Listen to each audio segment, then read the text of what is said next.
प्रणाम, राधे राधे। मैं हूँ देहाती गीत से परिषा तिवारी और ये है हमारी बड़ी भाभी जय माँ गीत संगीत से।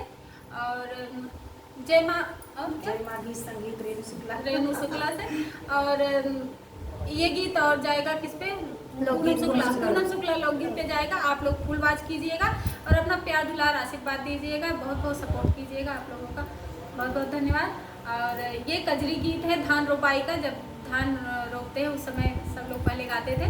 तो आप लोगों को कैसा लगा कमेंट में ज़रूर बताइएगा, अपना अपना राय दीजिएगा। और चलो आगे सुनते हैं। पिया सड़वा के घाम बड़ी जोर बा, देहिया काम जोर बाना। पिया सड़वा के घाम बड़ी जोर बा, देहिया काम जोर बाना। पिया सड़वा के घाम बड़ा जोर बा, देहिया काम जोर बाना।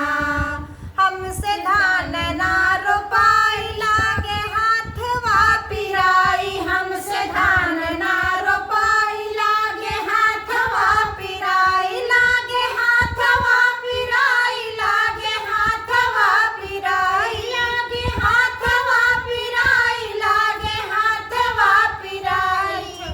छोटकी नदी से धान दा रोपाई पिया आवेला